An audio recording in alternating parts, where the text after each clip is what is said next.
Hey, and welcome back to Creatives in the Spotlight. I'm the show's creator and host, Paul Hurley. Today I've got John Armstrong here in the studio with me. Now, John, you're actually a native from Charlotte, correct? Yes, I'm what they call a unicorn, born and raised. There you go. And you primarily work in the film industry as a sound guy, right? Yes, about maybe 5, 6 years ago, someone just handed me sound equipment and they're like, "Hey, here, record for us," and I've kind of loved it ever since. You gotta love it when that happens. It's like, hey, you look like you can do this. Here. That's awesome. I'm a pretty quick learner. That's awesome. Well, if you can pick it up and learn like that and take off with it, it definitely helps you. Now, you said earlier that you'd done some filming, you'd behind the camera work previously. Yeah, so when I was in college, my degree was mass communication and I learned intro to film. So ever since I saw how like films were made and everything, I really was just intrigued in the process. And, I thought like firsthand, I'm like, oh, I got to be a cameraman and everything. I'm familiar with cameras and operating cameras a lot. So I did some, run and gun shoots, one man band shoots, couple web series, and it all really started with growing up and being the youngest of five. No one wanted to be the family photographer, so you're the low man on the totem pole. They give you the camera, and you're like, figure it out. So, on like family trips and stuff, I would always, be holding the video camera or the, digital camera. So, I mean, Right. we even had one in the big like tape, Oh yeah. Hey, old you're talking family my era video now. ones. I get it. Yeah. That's awesome. So, what inspired you to really kind of chase after this dream in the film industry? Honestly, I think I didn't really know Charlotte had much of a film community or anything or presence to begin with. Really, when I found out about the Charlotte 48 and got involved with all the creatives in there, and where it was like 10 years ago when I first joined into it, and where it is now is just total 180. It's grown. hasn't Yeah, absolutely. So, um, I just met a lot of cool people and wanted to learn more and just be on set more. And, a lot of people put their faith in me. And that's kind of where I was in that like learning phase of, okay, well, I just graduated college. What do I do now? I still had my retail job, but I wanted to be creative. So it? Right. that's kind of how I got started with. I mean, I was always creative as a kid. Like I did a lot of art. I did photography in high school and college, and I wrote a lot. So, but I worked both sides of the brain. Once I got out of like the whole college, I'm like, okay, what do I do? Then I'm starting to be like more analytical about things and where I want to take my life. So, Right. That's um, awesome. That's yeah, awesome. Well, let me ask you this. A lot of people think he's a sound guy.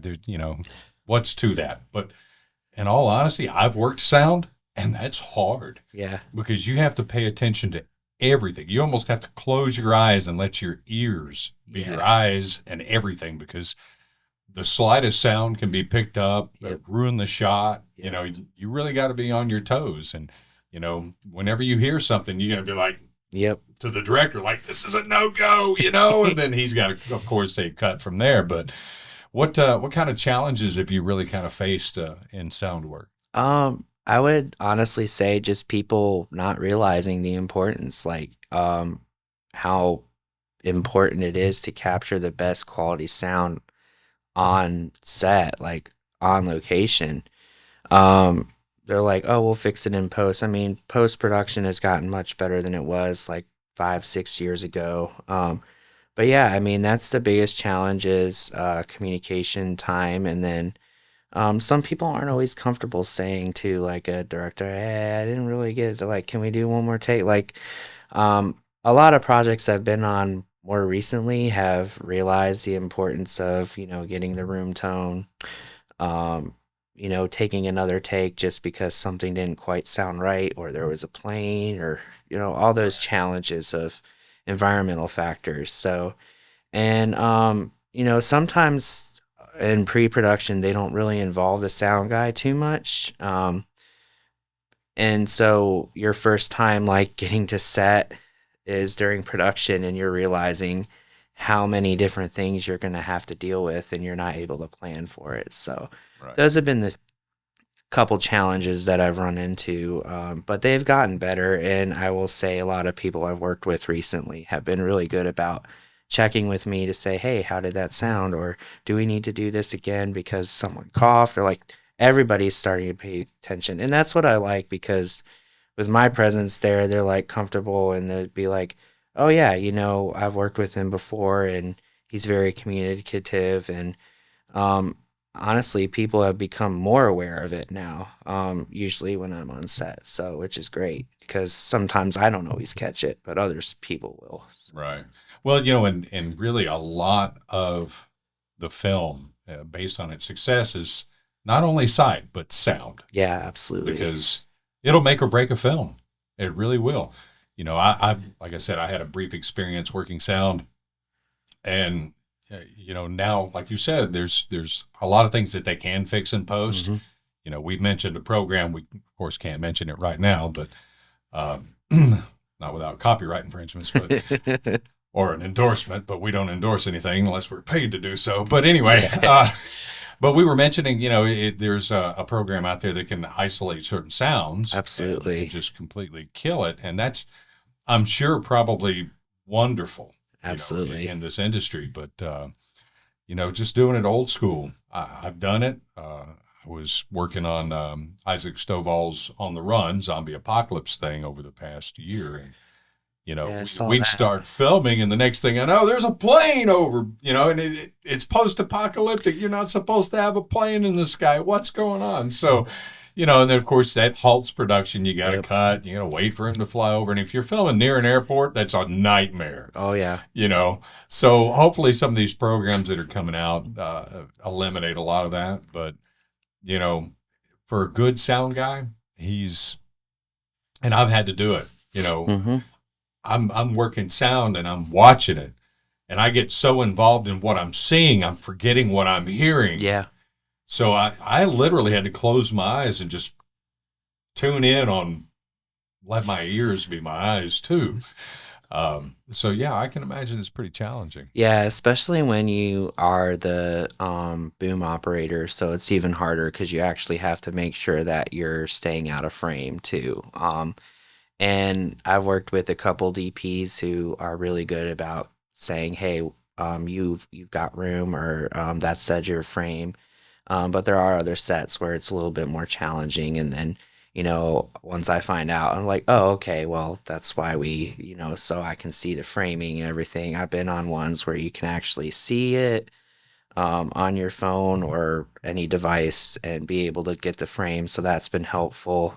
But I also control my mixer from my phone too, so it's Okay. hard to do both at the same time. But Right, jumping back and forth. yeah, having an AC show you the frame is great. It's just how everybody works together really makes a film, move forward, Well, which that's the is thing. great. As long as you've got good communication between everyone, and you're all coming together for that common goal of getting the project done at its absolute best, communication is the key.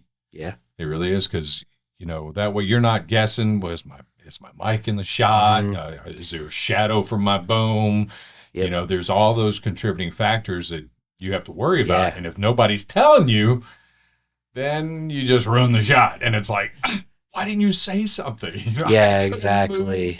moved, something. But yeah, I get it. I I've get it. become way more aware of that too, especially with lighting. I still get challenges from time to time. And then even when I'm doing like lav placement, like, can you see the cord? And then I'll, quickly adjust it. So it's there. But yeah, I mean, there's a lot to be mindful of with that and, making sure that it still sounds good and isn't too noticeable of a difference. Right. So, I mean, my first 48 where I was the team lead, we did end up filming by an airport, but thankfully it had rained, so there was like, a good like 6 hour gap where there were no planes flying because it was too wet or there was a thunderstorm or something. So, Right. Bad but weather those are conditions. those are those things like, you have to consider when choosing locations or things. And in Charlotte, especially, you got sirens everywhere, traffic everywhere, trains everywhere. Right. So, A lot of background noise. yep. So let me ask you, what inspires you to keep going? Because I know as a creative like myself, we got to Hmm. work full-time jobs, and then in your time off, you really want to kick back and relax, but oh, I got this shoot, or I got to be here, or I got to, what keeps you going? What's your drive? A couple things. So I'll start off with, I found out that my grandfather actually did run a radio station and was in the, business of, sound and everything up in upstate New York. Oh, wow. So, it ran in the family, and he passed away like my senior year of college, and my grandmother was there. And one of the things she mentioned to me was, like, thank you for doing what you do, like with film and sound and everything, because all the other kids there, he was an engineer too and all that, so all the kids and grandkids were doing like science and biomedical engineering, all these big advanced things, but that was one part that she enjoyed of him, was the radio, and it was very very family oriented. So that I took to heart, and I was like, oh my gosh, like, you know, she loves that I'm doing this. And I was very close with my grandmother, and then she passed away last year, but that just made it mean even more because, like, she was my biggest cheerleader and everything like that. And I still get like choked up It feels about like you're it. doing your Yeah, lineage a justice, exactly. you're making your elders happy and proud Yeah, of, kind of taking the reins and following a little bit in those footsteps. And absolutely. that's awesome. And then just I like teaching people and having the opportunity. Like, that's why I want to keep being on sets and keep creating, because it was something that I didn't really have, like all these accesses we have now compared to what it was when, I went through private school, but still, like, the arts wasn't as big as it is now, at least from my perspective and my experience. It was never really put in the forefront. It was always like, yeah, you got to do all these other things like sports and admin things and things like that. So that's kind of why I want to keep inspiring people, to learn the craft and create. Hmm. That's kind of what the Noda Art House Foundation's all about. I'm sure you've been here to the studio, and I think you've got something booked later on this week here, right? Yeah, I do. I'm gonna be joining their creative network. Yeah,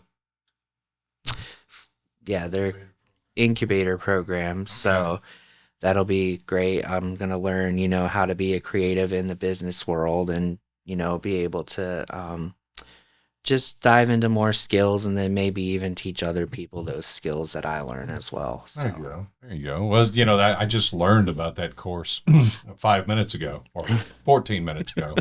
So, I may attend myself, because you can never learn too much. You know, exactly. you may be pulling the strings and doing it and living it and breathing it, but it never hurts to further your education or knowledge in the Absolutely. field that you're in. Yeah, and So, like I said, I'm no sound expert. Like, I've been kind of just self-taught sound. I did have a couple friends who, showed me how to work some of the equipment, but I watched videos and things like that.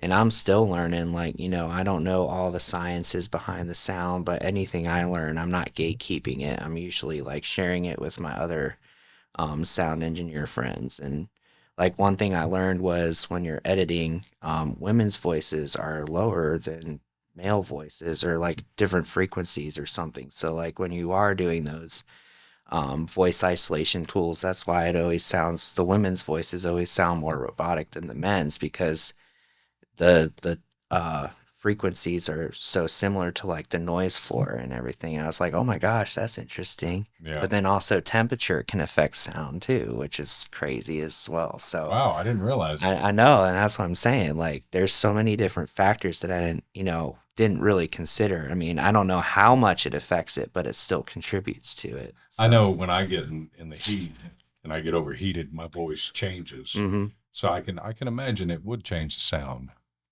Huh. yeah. That's interesting. I didn't know that. Uh, So. Yeah, there you go. What's been your most enjoyable moment on set? um, Honestly, it's just, people being able to like take things serious but also like just chill and have fun. Um, that's really what I like about like the indie films. Mhm. I haven't been on, a union set or union production. And of course those are different because, they're on a budget and time is money. It's also the same thing in the indie world, but typically these are people who are, friends or colleagues too working together and just kind of more like us having fun, taking silly photos together for BTS and stuff like that. That's definitely one thing that I really enjoy. Um, and memorable, honestly, is just like if you do have big premieres, um, it was always a dream to see my name up on a big screen. So even if it's not like a box office Right. movie, it's still cool to see like your name or your production company logo on the It's big like it's screen. been immortalized in film. It will always be there, and that's my name. I Yeah, get it. Yeah. exactly. That's. I remember the first time that I saw my name, and just my. I think the very first time I was on film on a big screen, it was 2.3 seconds. The main star walked past me, and I was the bouncer at the door, and I'm checking IDs. But yeah, it was a moment, and it's something that I still kind of get a little giddy about whenever Yeah. I go to a premiere. It's like, oh, not only do I get to dress up, but I get to see myself again on the screen. And then when I see it, I'm like, oh, I could have done that better, or I should have done. I got my bad side.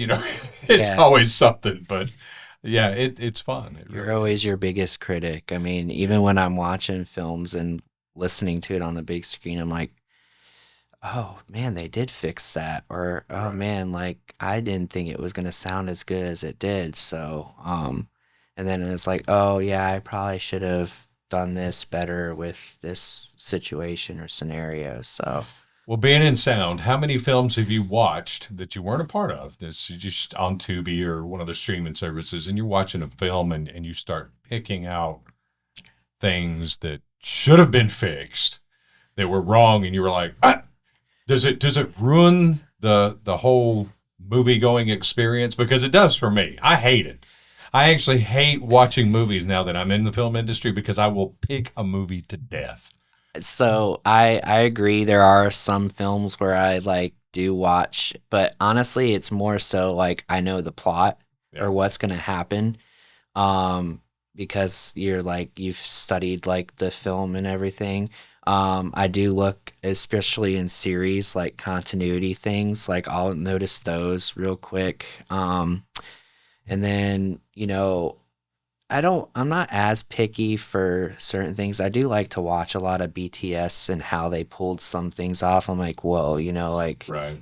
um those are really cool Those movie videos. magic moments where you don't quite know how they did it, but then you get to see that Yeah. BTS and you're like, And then oh, maybe learn a thing or two from it. Yeah. yeah, But yeah, I did say like I never, like I said, when I took the class in college, I never really looked at film the same way. Like from script to screen, like how much differences there are yeah. and everything. So That's awesome. That's awesome. Well, I tell you what, we're going to take a brief break and have a word from our sponsor, and then we'll regroup and we'll be right back. Are you looking for a private photography studio? Noda Art House has lights, sets, props, and an infinity wall, all under one roof at one low price. Book now for full access. And welcome back to Creatives in the Spotlight. That was just a word from our sponsors. We had to take a little break. Now, John, you and I were talking during our little break about some projects that you were in. And why don't you tell our viewers where they can see some of these projects and what they're about? I think one of them you said was A Season for Love. Tell yeah, us about that. A Season for Love. We shot it last year around this time. Director Terrence McLeod, and you can find that on pretty much every streaming platform now. And you can also purchase it on Amazon. Then there is another project. by Quentin Littlejohn called Bloodlines Chapter 1. And that was also another feature that I did, good chunk of sound on for. And think he's planning on doing Tubi, but there's some other platforms. But he had 2 screenings of that earlier this year. And then Nick's Figment, we just wrapped up production a couple weeks ago, and the teaser trailer is out. You can follow it on socials, Instagram and Facebook, to view those trailers. But it should be out later this year. And that was director Cassandra Dawn. Yeah, that was her directing debut. So yeah, I've worked with her on several projects, and she's a phenomenal actress. And it's very interesting to see how this is going to turn out. She actually sent the trailer to me this morning. Yeah. And I was impressed. It was great. I got goosebumps watching it. So, but I just remembered too that the Season for Love just won Best Film in one of the film festivals it submitted for. So awesome. That was really cool too. And that was shot here in Charlotte? Yeah. Yeah. So big there's a things lot of coming. films being shot here. A lot of people think, it's a movie, it's Atlanta or Hollywood. No, there's quite a bit shot here in the Charlotte area. Absolutely. There's so much opportunity. There's so much we have to offer. I think the Charlotte Regional Film Collective does a pretty good job of, posting places for people to film and stuff like that. And, there's a lot of other groups that are trying to really put Charlotte on the map for larger productions. So, but I think at a state level, there's some things that, they got to work towards to get us there. So, right. A little more tax incentive to our government officials. yeah. And just movies bring jobs. I mean, you sit through an end credit scene, you see how many names are up there. That's puts what, a lot of people to work. Exactly. So, and that's good for the economy. Not only that, but you've got people coming from other areas, then they're spending money for hotels, food, blah, blah, blah. It does nothing but help the economy. Yeah. And, hopefully we can do a lot more of that. And the way it's going, I see it going that way. Yeah. So, hats off to Charlotte. Hopefully they can give us a little more tax breaks and make it a little more affordable for us to, be able to do these productions, because it costs money. I'm still paying on a film now, but yeah, that I had produced last year that's already out and been out for a little while. But it is what it is, and if you can make a good quality product for a decent amount, then you're doing it. Absolutely. And if people get to see that and they enjoy it and you get the feedback, then not only have you done your job, but you've succeeded in your goal of being a successful creative and putting out a product that people are going to enjoy. And it's going to, like you said, it's going to kind of immortalize you in film, for generations to come. Your offspring, your children, grandchildren, the nieces, nephews, they're going to grow up seeing that and remembering it. And later on down the road, when you're, long gone, they still got a piece of you they can go back to and say, hey, he was a cool old dude. Or, I remember when he set fire to the neighbor's house.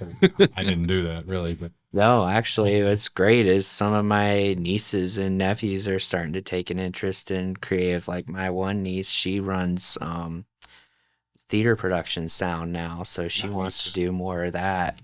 It's nice when you can inspire them, yeah, and kind of take them under your wing and teach them what you've learned by experience. Absolutely. Kind of prepare them to be a little more successful.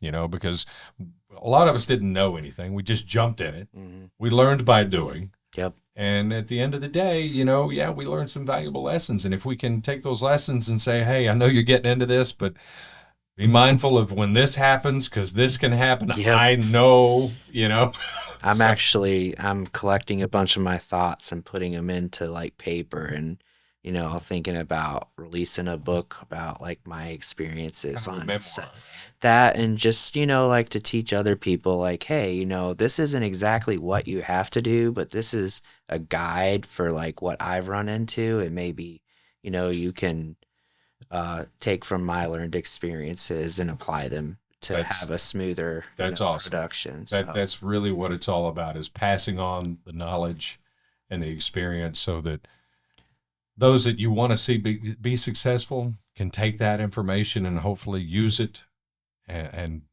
reach greater heights than we ever did. Yeah. You know, because we always want to see the next generation do a little bit better Yeah. than we did, you know. And if it Absolutely. takes writing it down and saying, you know, hey, I've done this works, this doesn't work, then you're doing it right. Absolutely. Awesome. Yeah. Well, John, it has been an absolute pleasure. Thank you so much for coming on the show today. Thank I you wish for you having nothing me. but success, and looking forward to having you back on the show at another day. Absolutely. Hopefully there'll be more under my belt that I can talk about. That sounds great, brothers. Well, guys, be sure to like and subscribe, and check us out next week. Thanks for joining us. Bye. Bye.